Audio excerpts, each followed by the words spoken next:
and we have to really escalate the noise we make so that we'll be heard.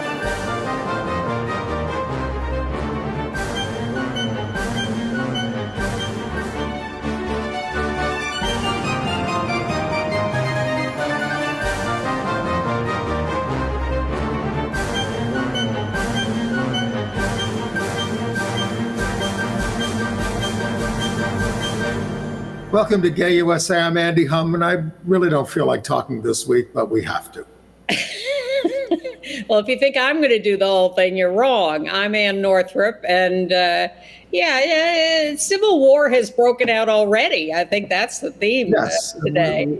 We start with the devastating decisions from the radical right Supreme Court that have set the country back 50 years, half a century, with more to come. I would say it's more like 1,000 years, but I guess we weren't around then. We will debate that. Meanwhile, it's not just here. An anti-gay terror attack in Oslo, Norway, at least was met with community resolve. But Warsaw Pride, the largest in Central Europe, welcomed 11 Ukrainian LGBTQ groups. Very nice.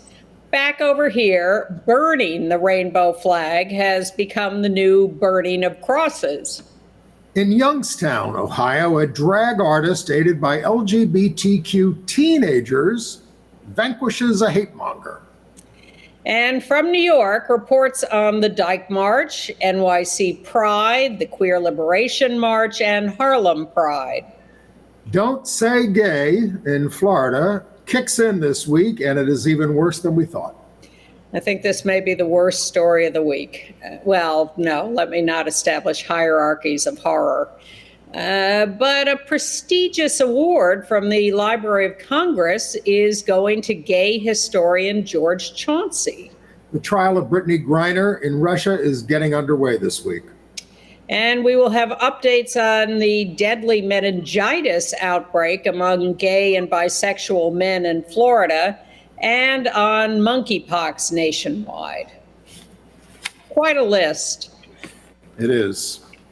Well, it seems like a century, but it is actually since we last saw you that the abortion decision came down at the Supreme Court. And man, people are just losing their minds over it, as well they should, and losing their psychological and physical health. These poor women who are going to abortion clinics and being told on the spot, sorry, we have to turn you away. Just horrifying to see them in such distress. This is what happens when you have far-right ideologues on the court. It was already a conservative court, and now it's stacked with ideologues. You know, there was no filibuster to stop these Supreme Court nominees. Otherwise, they might have been pushed a little bit more to the center. So Trump got his way and relentlessly put them on there. So it's been a week of carnage. Roe is gone, and past decisions of the Supreme Court about contraception. You've heard this on the mainstream news is covering this about contraception, about same-sex marriage, about the right of people of the same sex to make love, and the Lawrence decision. They're all on the chopping block. Clarence Thomas acknowledges they're on the chopping block, and he would welcome them. And of course the other judges are saying, oh, no, this decision doesn't do that. Well, yes, I know this decision doesn't do that, but the basis on which they made their decision, which is to get rid of this idea of substantive due process, which has been cited by the judges for decades, they're just dropping it. Well, here's the thing. First of all, it's not just the lack of a filibuster that got these judges there. It is the dedication to voting as a block by the Republican senators, never a dissenting vote. The Democrats can't get anything done because they don't vote as a block. More is the pity. So it doesn't matter what the Republican senators think. They all vote as a block. No, that's not the right picture. Thank you, Rich.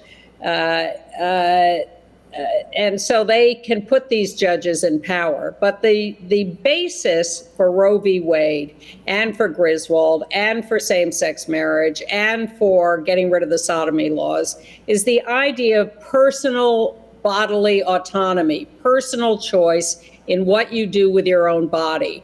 And that's what this court has wiped out by wiping out Roe v. Wade. They have said, no, women and others who can become pregnant do not have the right to control their bodies and make these decisions themselves. And that's why these other decisions are at risk, because that is what same-sex marriage and getting rid of the sodomy laws and contraception is all about.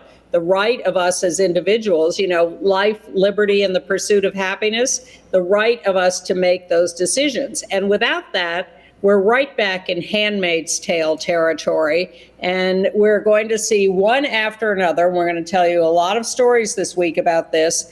We are in the territory where the government, thank you, conservatives, makes decisions for individuals and says, we will control what happens. You no longer have personal autonomy. I mean, the Roe decision is absolutely grotesque, an assault on, as you say, bodily autonomy.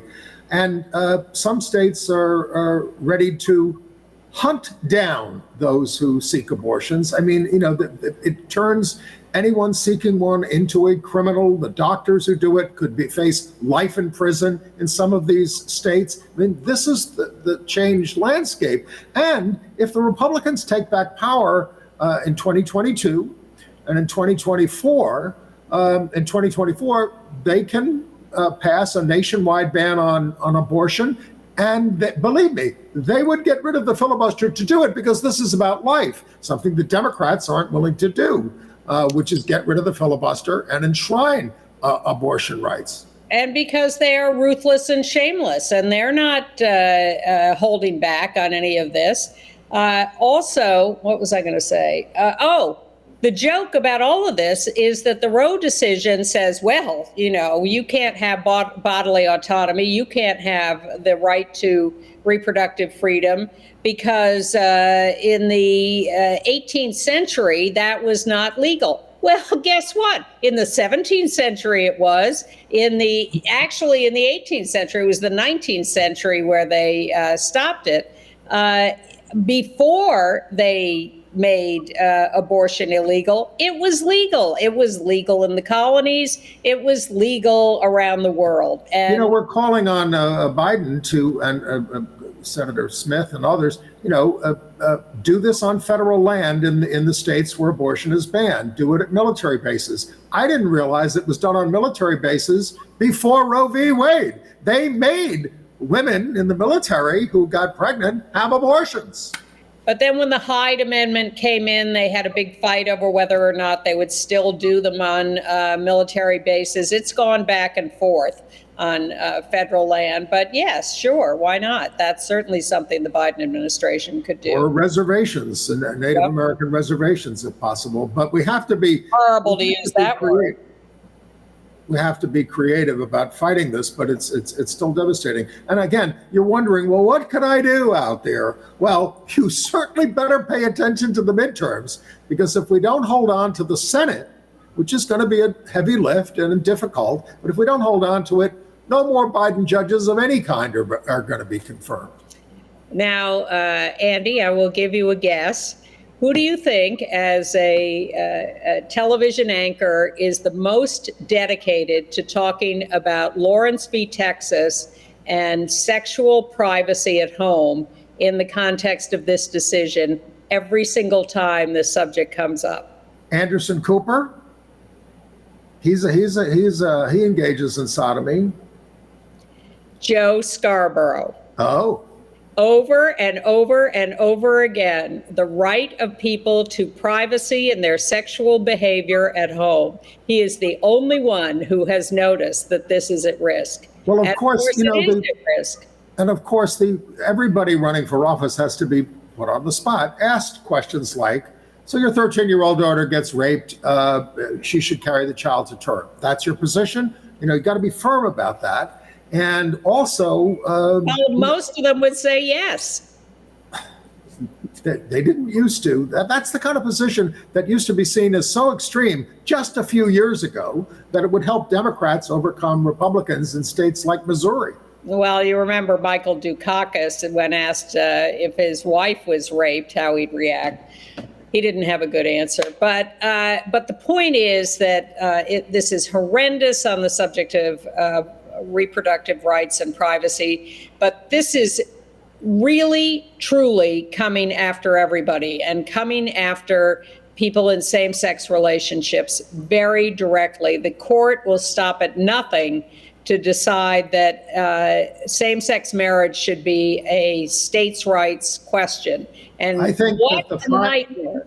I think the 5 justices who were part of the majority in this were holding back on saying, "Oh, this doesn't affect all those other things." Well, They're just doing that. They're just doing that for the midterms because they want to win the midterms so that no more Biden judges can be confirmed. Well, think about it. They have destroyed the concept of private decision making. So when someone brings a case to the court, whether they claim they're interested in this or not, and they have to choose whether or not to keep same-sex marriage legal nationally or turn it back to the states as a state-by-state decision, there is just absolutely no question that they are going to opt for the state-by-state decision. And wait till you then have to live with the idea that your marriage may be legal in New York, but illegal in a neighboring state. And what are you going to do as you travel the country from state to state, worrying about whether your marriage is legal in whatever state you happen to set foot in? Rich, if we could skip ahead to the image of that map, which shows you where, yeah, there it is.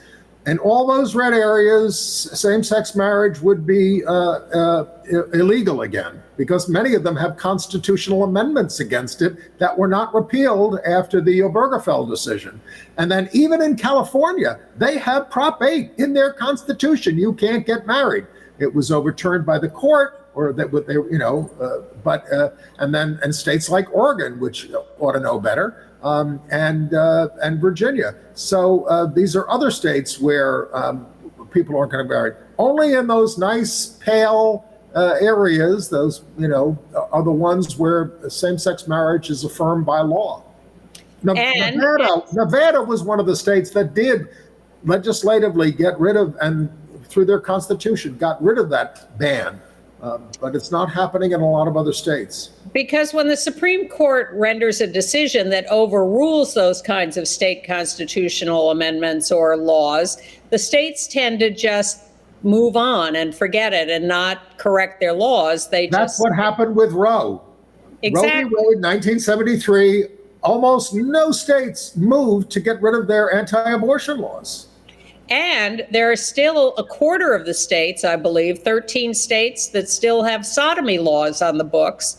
And so if Lawrence v. Texas is overruled, which got rid of sodomy laws. It's about 15, apparently. I thought it was just 13 at the time that they ruled, but it's 15.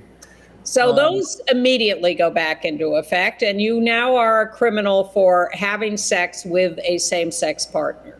Right. Watch out. Put up that sign that says we won't go back, because, you know, at one of the demonstrations, one of the many demonstrations to protest this, I was at one. You know, that is the spirit here. And of course, in New York, we're not going back. We strengthened our abortion rights law in 2019. Once we did the hard work of getting rid of conservative Republicans and conservative Democrats. By the way, in New York, we legalized same-sex marriage with a totally Republican legislature, but that was 50-something years ago.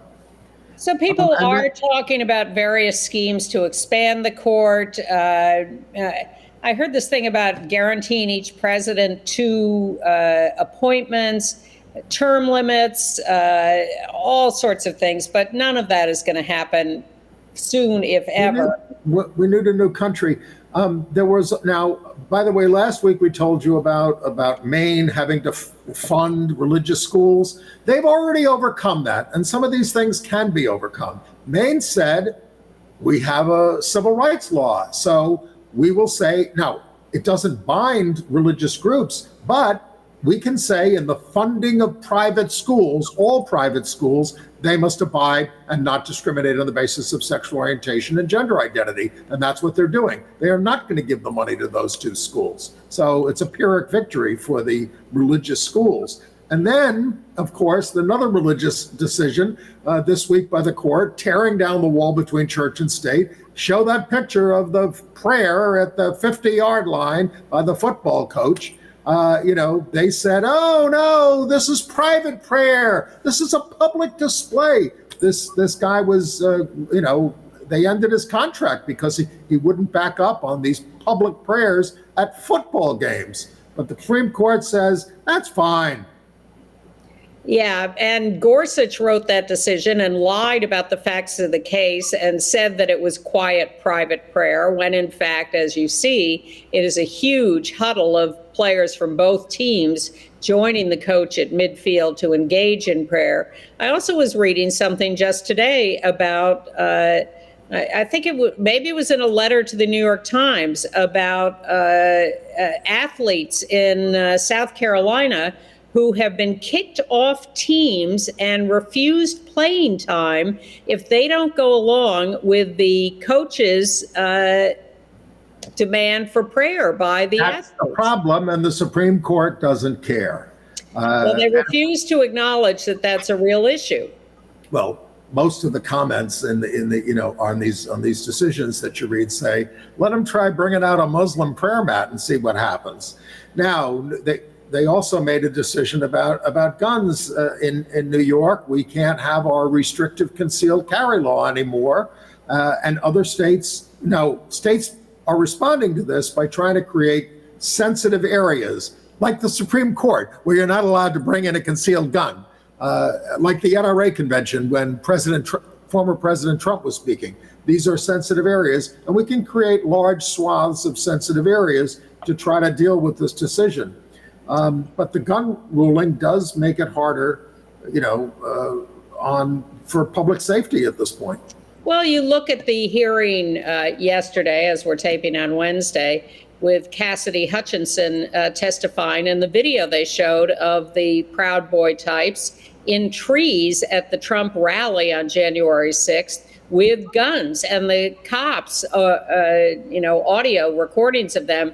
There's a guy there with a gun. There's a guy there with an AK-47. There's a guy there with a gun on his hip. The problem that comes up, even if you believe in this stuff, is how are people supposed to distinguish who is a threat and who isn't? And heaven forbid they start shooting in some context of maybe thinking they're going after the bad guys, but the cops think they're the bad guys because they're shooting.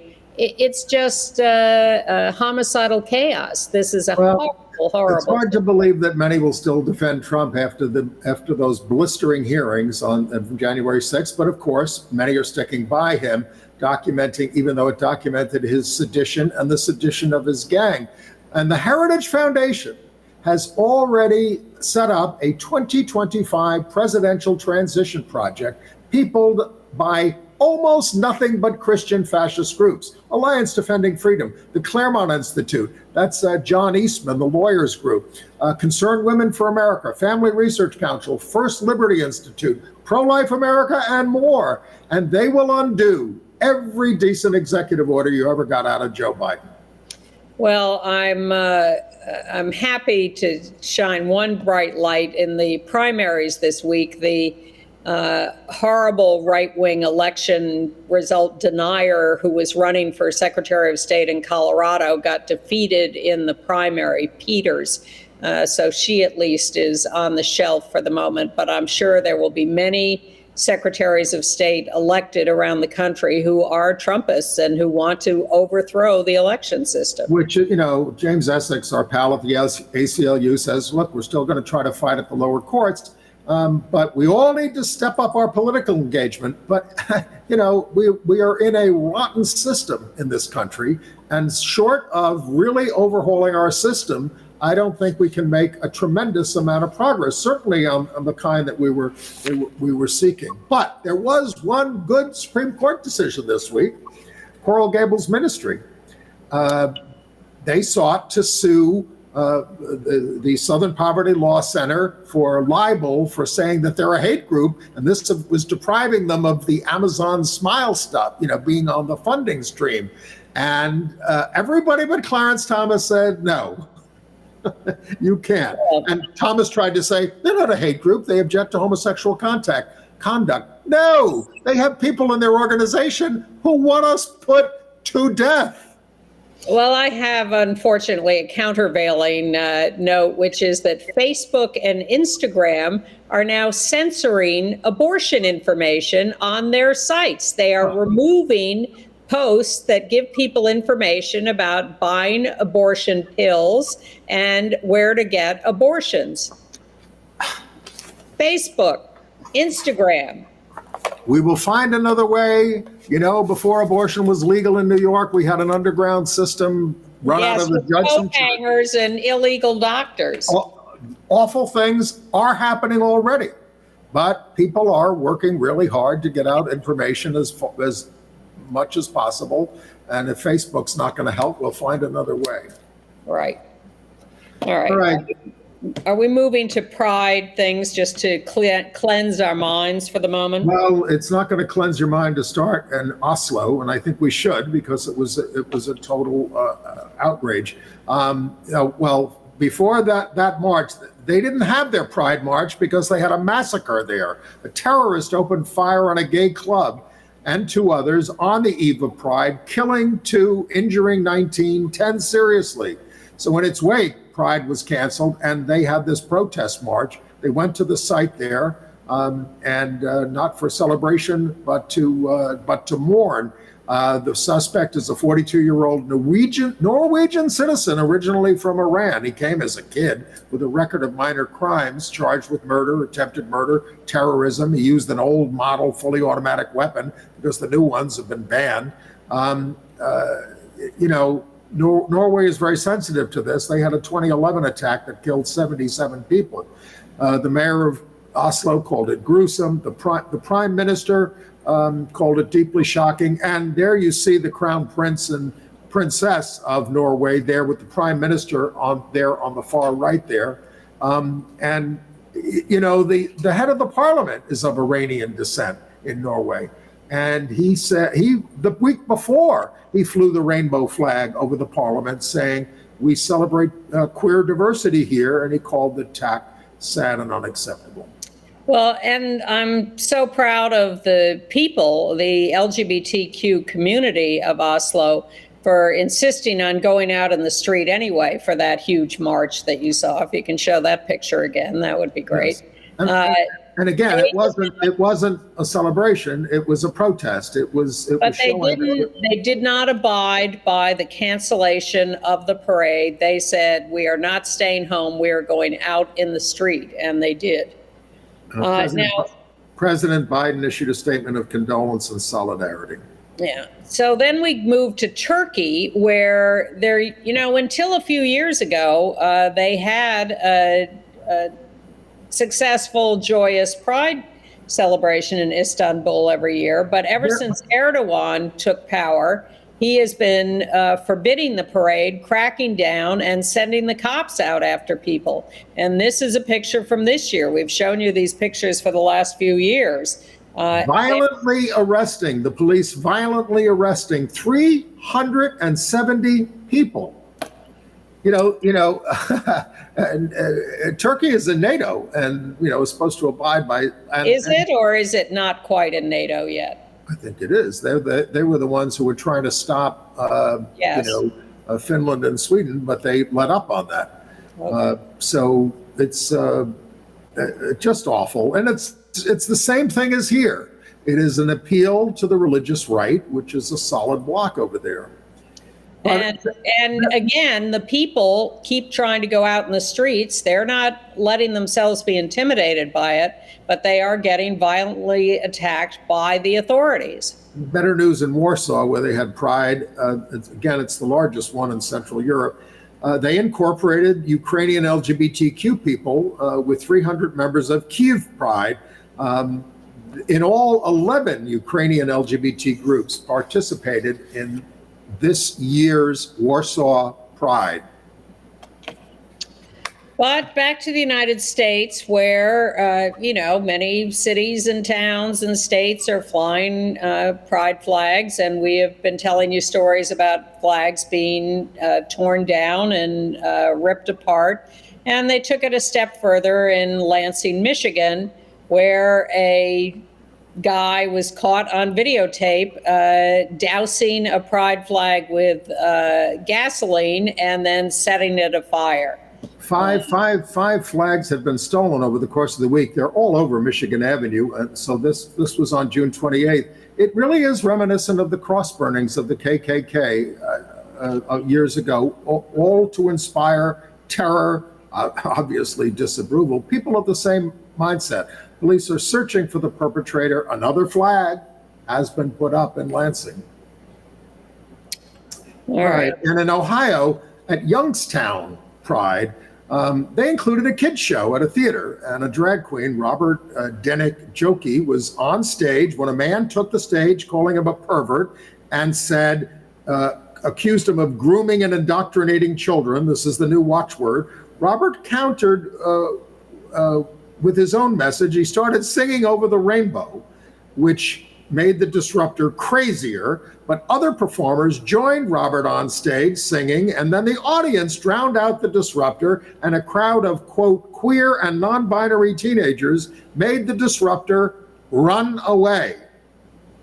Well, unfortunately, that crowd was not in Wilmington, North Carolina, where 15 Proud Boys invaded a library drag queen story hour with taunts and threats and high fives from the cops who were present to the Proud Boys. In Knoxville, Tennessee, a 31-year-old punk spray painted the Pride section of a Target store, mainly going over the merchandise with paint, causing $4,000 worth of damage to a clothing line and some to the signage. It's a Class D felony, vandalism, subject to 2 to 12 years in prison and a $5,000 fine. The alleged perp was a kid named Jonathan Burns. Well, kid, 31.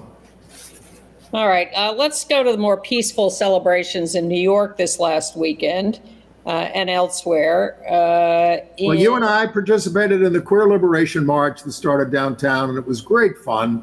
A nice spirited march from downtown New York up to Washington Square. We thought the march would be smaller this year because we hadn't done as much organizing as previous years. This was the fourth year. And we figured, regular Pride was back in the street and maybe we won't get quite such a crowd.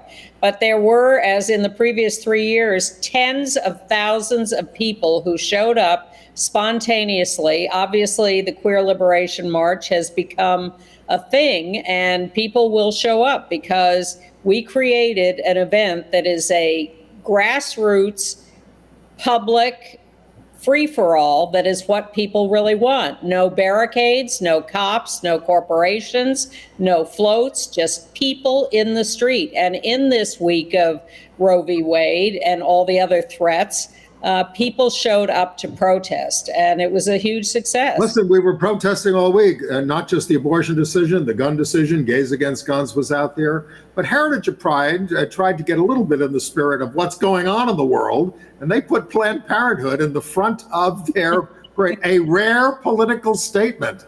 On the other hand, some of the politicians... Well, they've got new administration there at Heritage of Pride. And while I still want them to get rid of all the corporations and everything, they have told the cops they're not welcome in uniform. They put Planned Parenthood at the head of the parade. They're making more political statements. I have a little hope for the cops in uniform, are still banned, but the Gay Officers Action League protested this parade on the sideline, shouting, "Let us march!" You can march, you just can't bring your guns and your uniforms. Brian Downey thinks they're working on their differences. I don't know. Mayor, but on the other hand, I really hate what the politicians did in that parade this year, because they weren't going to be in the front. So they just stepped off earlier, before the thing kicked off. Schumer and Adams and all these people, they Bigfooted it.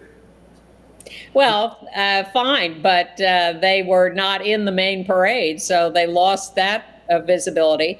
Also, the Dyke March took place on Saturday evening, as it always does, and that was bigger than ever. The 30th Dyke March. Because of all the political Supreme Court happenings, the Dyke March had even more energy, and that was a terrific thing. And those look like Lori Arbeiter signs. They are. You remember People have when power. Trump, this is personal. Patriarchy is insufferable. Fighting for our lives. Several years ago, when we were protesting Trump, he said, and look at those signs. They look like they were made in somebody's basement. Little did he know that, in fact, they were made in Lori Arbeiter's basement, and they've been with us ever since, and they are extremely gorgeous and effective. Also, Harlem Pride took place this weekend, and that turned out to be more of a street festival than a big march. And there is City Council member Kristen Richardson Jordan, an out lesbian council member who showed out in her Pride outfit for Harlem Pride. A lot of entertainment there on stages, and also a big successful event. And in Boston, they had canceled the main Pride parade because they're having a big fight over the corporate nature of the parade. And so the people who were running that sort of abdicated, and there's been a vacuum. And so a group came along and produced Pop-Up Pride, and that was a big hit and very free and more like the Queer Liberation March. But in New York and San Francisco, there were also a few moments of terror. There were some loud noises that went off in Washington Square Park here and in San Francisco. And so there was a mini stampede in each area for a moment as people worried after the gun decision that they might be at risk. But it was all fine and everybody calmed down. And politicians like to do stuff for us around Pride. So Governor Hochul, who just won her Democratic primary for governor, and should be running against a totally anti-gay Lee Zeldin, who is, totally pro-Trump as well. Anyway, Governor Hochul signed a bill letting non-binary people run for party offices. Before, you had to designate whether you were a male or a female, because they elect a male district leader and a female district leader. So now non-binary people can run. The new rule is the two district leaders have to be not of opposite genders, but of different genders. And she also signed the Lorena Borjas Trans Wellness and Equity Fund, $1 million to step up services. All right, so let's go through some political stuff. And the worst is in Florida, where this week on July 1st, the Don't Say Gay law goes into effect. And it is kicking off with horror shows already. In Orlando, in Orange County, the schools have been told to wipe out and literally wipe out, erase, scrape off any rainbow stickers, signs, pictures of families that have same-sex couples, any mention, really literally any mention of LGBTQ in the schools. And they are being directed to report a student if a student comes out as LGBTQ. This is unbelievable. Teachers are told they can't wear rainbows on their clothing. Also told to use pronouns assigned at birth, unless, I suppose, you have a religious reason and you're actually a decent person who would respect their pronouns. No, then you'll get prosecuted. No, and invoke your religion and say, my religion dictates that I must respect people's pronouns. Because you have these religious teachers saying, I don't respect it, and they're being allowed not to respect it around the country. The point is, it's only going to cause more chaos and horror. It's a witch hunt. Terrible. I mean, they literally want to erase us. Orlando, 6 years after the Pulse massacre of hate. How unbelievable that they would do this. And at Disney, World. Also, there's a horrifying story in the Washington Post today about GSAs, formerly known as gay straight alliances. What is it? Gender, sexuality, something, whatever. It's the new term for GSA. They're all under attack around the country. And the right-wing crazies are coming out of the woodwork to attack the existence of every GSA, define them as pedophilia organizations, threaten to take their kids out of school, threaten to prosecute the schools, and the schools are going along with this. Well, I was encouraged to read that Cascade Elementary School in Marysville, Minnesota, got its first LGBTQ student club at the elementary level, and the school board piloted it, called it the Safe Space Club. Some parents freaked, some outsiders freaked. Then the board said, okay, we're going to have a parental consent policy, and then they pulled back on that after a protest, but it's still possible that they will go that route. At Yeshiva University, we told you that it was denied its quest not to recognize an LGBTQ student group, a court decision they're appealing. Now they're being sued for whitewashing a female student's sexual assault by a varsity basketball player. Religion. Yeah, religion. Well, also religion. Oh, the university in 20 years has reported 0 rape and groping complaints to our school. In all this time, everything is fine. Well, at Liberty University in Virginia, the Jerry Falwell school, we have just figured out that they snuck new language into their Liberty Way code of rules and ethics. And what they snuck in was that no LGBT statements or behavior are allowed on campus. No hand-holding, no kissing, no preferred pronouns, no bathroom availability for trans people. They they were always against premarital sex, which they then defined as all same-sex encounters, whether you were married or not. And now they've expanded it, but they did it sneakily under the cover of night, and now it's all becoming apparent. Now, a footnote to the Ghislaine Maxwell case, the accomplice of Jerry Epstein, a real groomer of girls for sexual Jeffrey assault. Epstein. Huh? Jeffrey Epstein. Well, I'm sorry. What did I say? Jerry, I think. Oh, Jeffrey. Okay. Anyway, she was sentenced to 20 years in prison. The judge was out lesbian Allison Nathan, who completed the trial in December, but has since been confirmed by the Senate and sworn into a seat on the U.S. Court of Appeals for the Second Circuit. The sentence was less than the federal prosecutors asked for. Let's go through a lot of political cases, stories, because we don't have forever. Go ahead. The Department of Education, the U.S. Department of Education, has proposed a new rule overruling Betsy DeVos's rules from the Trump administration. They will expand non-discrimination rules for sexual orientation and gender identity under Title IX and Bostock. Bostock, of course, may also be on the chopping block at the Supreme Court. They're going to do a separate order for sports participation, but they're continuing their efforts to overturn the terrors of the Trump administration. In Flagstaff, Arizona, the mayor there is defending Drag Queen Story Hour, and says it's good for kids to see diversity. And showed a picture of the founding fathers in their wigs. We're jumping ahead with the pictures there. But look, they wear wigs, they wear high heels, they wear rouge on their cheeks. This is the way they dressed in those days. And so that should make them very popular with the Supreme Court. The Supreme Court should be mandating Drag Queen Story. Absolutely. And the Republican candidate for governor in Arizona, Kari Lake, is now trying to deny she entertained drag queens despite photographic evidence. Please. She's pursuing legal action against her drag queen ex-friend, Barbara Seville, Richard Stevens.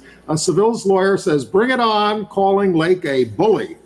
Well, it's like Trump denying he called Pence a wimp or a P word when everybody was there watching him do it. They just lie outright, no matter what documentary evidence there is of what they've done. It's crazy. Speaking of politicians in trouble, poor Andrew Gillum, almost elected governor of Florida 4 years ago, lost by 30,000 votes in a state of 21 million.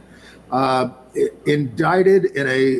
was involved in a sex and drug scandal in 2020, came out as bisexual now, under federal indictment for conspiracy, wire fraud, and making false statements, for turning political donations into personal income with an accomplice, pleaded not guilty. Trial is August 16th, 21 charges. Back in D.C., the U.S. House passed the LGBTQI plus Data Inclusion Act, which mandates voluntary collection of data by federal agencies on our populations, because it's very hard to know what to do for us if they don't know who exists and how. And how's that going to get through the Senate? Well, exactly.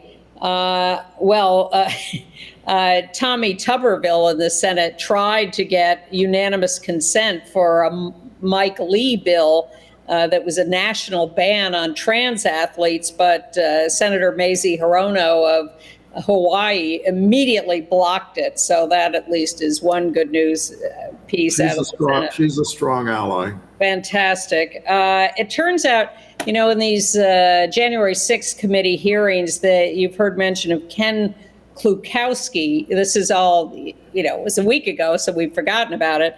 He was the plant by John Eastman at the Department of Justice, the whole discussion of the Department of Justice being set up to deny the election. Well, he turns out to be an ex-Family Research Council senior counsel. The Trump administration was just grabbing these people off of these right-wing so-called religious groups and putting them in the administration, the Department of Justice, everywhere. And right, should we talk about some of the people we lost this week? I just want to run through a few other little political stories. The governor of South Carolina signed a bill to allow doctors, nurses, hospitals, pharmacists to deny care, deny services on the basis of their personal beliefs. Thank you, Governor of South Carolina. And in North Carolina, a federal court ruled that transgender people can correct their gender markers without proving surgery. That is over the dead body of the right wing in North Carolina, I'm sure. In New York State, we told you that, or maybe this happened after last week's show, the Smithtown Long Island Library ordered removal of pride displays, but then at the behest of a right-wing activist on their board, the town rose up in extreme high dudgeon, and they rescinded the order. The governor criticized them over it. Yes. And the local LGBT group there, the LGBT Network, has put together a big town hall. 400 people signed up immediately for political training and organizing to get active around issues on Long Island. And they're going to monitor these things. Yeah. All right. So, yes, let's move on. Well, we do monitor these horrible murders of especially Black trans women.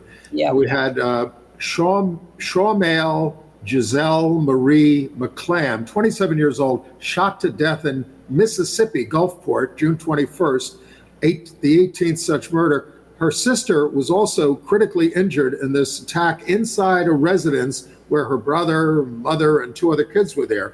They weren't injured. The suspect has been arrested, a 20-year-old.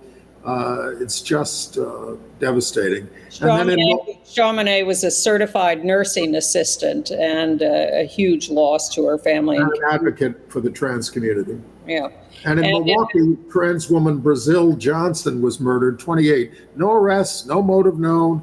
As a teen, Johnson was a community health promoter for diverse and resilient, serving the LGBTQ community. She was a graduate of Milwaukee Area Technical College, gone at 28. And a chef, a very accomplished chef.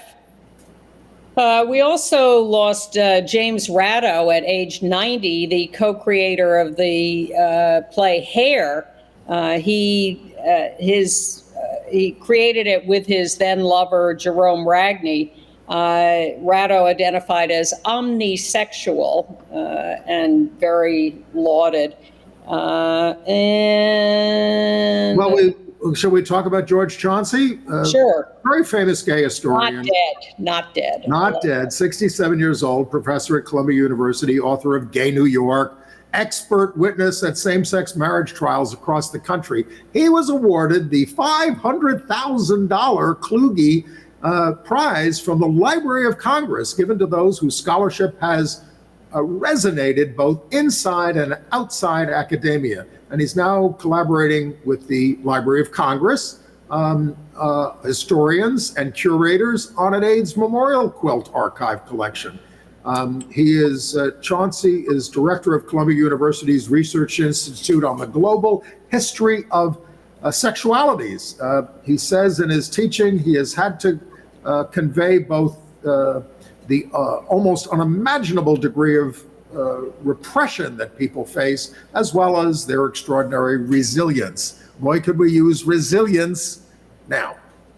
Well, a couple of other small things before we get to international news. In Wilton Manors, Florida, a drunk guy with a gun was arrested outside a gay bar. Luckily, he was noticed before he could start shooting, and 911 was called, and the cops came and dragged him away.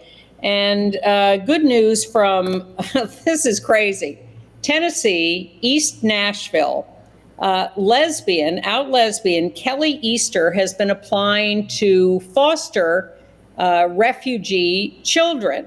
And the program she's been applying to is run by the U.S. Conference of Catholic Bishops and is federally funded. Now, she was originally rejected by the program because they're religious and they don't like lesbians. But then they reached a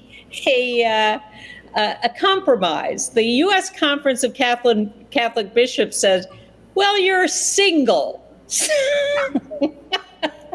So we'll make an exception for you. You can foster refugee children. No touching.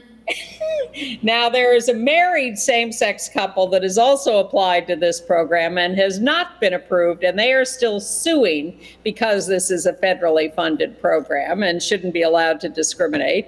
But Kelly has slipped under the wire. Right. International news?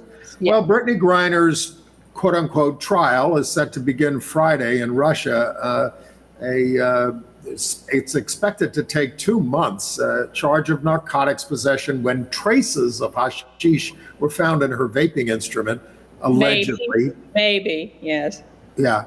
She was there playing pro basketball. That's why she was in Russia. That's where she made most of her money.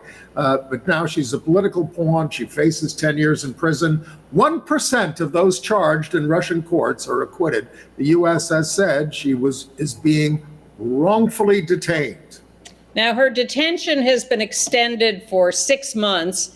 The word is that she has to be convicted before she can apply for a prisoner swap. So this is all going through a process, and the hope is that once she reaches whatever point the Russians want her to reach, she can then be eligible for an exchange. I hadn't realized how tall she is. She is 6'9", and she dwarfs all the Russian police who are leading her around. Well, when you watch the basketball games, everybody's pretty tall, most of them anyway. 6'9" women is rare, and she's large. A nice story from Australia. The Victorian Pride Centre in Victoria for LGBT communities, which opened in St. Kilda last year, won the top prize for public architecture at the 2022 Victorian Architecture Awards. It was labeled an iconic true place of welcome. I think it's gorgeous. St. Kilda is part of Melbourne or near Melbourne. It's on the beach there. I see will link to water the in the story on this because then you can see all the beautiful pictures inside as well. It's really beautiful. And good news from the UK, where Olympic track champion Kelly Holmes, who won gold medals in Athens in 2004 in the 800 and 1500 meters, at 52 has come out. She says she's excited. She's known since she was 17, and she has finally felt free enough to come out. So good for you, Kelly. Welcome to the family. Okay. AIDS news? Yes. Well, we're kind of almost bearing the headline. This is an alert. A meningitis outbreak in Florida, mostly among gay and bisexual men. 24 cases and 7 deaths, half of them Latino. The CDC is urging men who have sex with men to get a meningococcal vaccine, and gay and bi men traveling to Florida also should get that vaccine. The symptoms include sudden high fever, headache, stiff neck, nausea, vomiting, or a dark purple or purple rash. The bacteria is spread through respiratory or throat secretions, usually lengthy contact like kissing or being close to someone who's coughing. Vaccines are available. Go to the doctor, clinic, local health department. There's also a cluster of these among college students who they didn't indicate what their sexuality was. And people are now clamoring for the monkeypox vaccine. There are 2 versions. There's an old smallpox version, which is not good for people with HIV. And that's the men lining up at the Chelsea clinic as the moment it was announced, and many of them were turned away. They're eager to get the vaccine. They're trying to give it first to men who have multiple sex partners over the last short period of time. You want the newer vaccine, particularly if you have HIV, but that's what's in limited supply. So the CDC is trying to parcel out more of it. Cases are rising in the UK and across Europe. It is, it's curable, it's preventable with the vaccine, but look for rashes and lesions. Those are the warning signs of monkeypox. Look it up online to see how to recognize it. There have been 3,300 cases in the United States, 39 in New York, mainly among MSMs. And of course, those are the ones that are reported. Who knows how many more? Okay. All right. Broadway Cares held its 30th annual Broadway Bears benefit. This is a relatively PG-rated picture we can show you. I'm going to link to the video on this, which is 3.5 minutes, in our email because that's not quite safe for work. The theme was community, unity, and nudity. Among the special appearances were Ariana DeBose, Ramin Karalou from Funny Girl, and Julie White. Hosted by Malik Pancholi. Michael R. Jackson, creator of A Strange Loop, also appeared. It's a fun show. I don't go anymore. You have to basically stand through the whole thing. it's in a packed house. Yes, absolutely. I saw the trailer. I looked at that. There was a little nudity, full nudity, but not much. No, there's no frontal nudity. Well, no frontal nudity, no. Well, I saw guys nude from the back. I assume that means they were nude in the front too. They're wearing thongs. Oh, okay. Well, they're probably wearing socks, but they're. Well, it's a strip show. Yes, exactly. For men, and there are men and women, involved in the stripping, and it's been again going on for 30 years. It's just it's a tremendous amount of fun. And did you say they raised $1.8, almost $9 million? No, almost $2 million. 1.8 is not almost 9; it's almost 2. I meant 1.9. It's almost 1.9. That's what I meant. You want the All figure? Right. $1,893,715. Thank you. In other entertainment news, I am loving the story of Dave Chappelle going back to his high school this week. So you may remember he did a special for Netflix called Closer or Closer. I'm not sure which way he pronounced it, but it was full of transphobic jokes. and other misogyny, and he knows everything, and no one can tell him what to say. So that produced an uproar. So then he went to his high school, Duke Ellington High School in Florida, and he wanted to give them a donation for their arts program. And there was a great uproar about whether the school should accept that. And now he has gone back for the actual ceremony, and he said, I'm not going to require that this be named after me, because clearly this is too upsetting to people. But I have to tell you, I want to get this right, I am sincerely hurt by the objections to my special. You're sincerely hurt. You have the gall to say that you are hurt by the objections to your special without a moment's consideration Snowflake. of what you have done to people with your bigotry and condescension and arrogance. None of that can be discussed. You are sincerely hurt. Look how upset Trump gets when he's criticized. And then he lies about it. He's a big baby. Yeah. All right. It turns out that the Disney movie Lightyear, which has been banned in Muslim countries and China and other places because of the lesbian kiss. Yes. Well, the lesbian kiss is a kiss on the cheek. Oh my God. And a lot of these countries, people of the same sex hold hands all the time, and it's completely accepted. Afghanistan, right? It's everywhere. And a movie theater in Oklahoma had promised to fast forward through the scenes of the lesbian kiss until parents objected and said, "Don't be ridiculous. Show us the movie." I know some parts of this country and some parts of the world are trying to make this the end of the rainbow, but we will persevere and keep going on. Well, we're going to keep going on for a minute and a half. So what have you got to talk about? You got any entertainment news? I don't have any other entertainment news. Yeah. I'm getting ready for a trip to London. I may find something over there that's gay. Well, I do. We talk about how we're concerned that there is a civil war coming to this country as we look at these Supreme Court decisions and these laws being passed. It really feels to me like we are already in civil war. All you have to do is read that Washington Post story about the GSAs, and you will get a really visceral sense of what we are the chosen targets, and we're chosen so that they can exploit fears and hope they can win elections on our backs and raise money. That hurts. I mean, I know how much that hurts people. It hurts me. It hurts you. But I mean, if you live in the more isolated areas of the country and they've chosen this as their issue, it's just, awful. It's not all that isolated when they're telling teachers in Orlando to scrape the rainbow stickers off their classroom doors. It's not all that rural or isolated. So I am worried about that. But we're going away. We're done. Bye.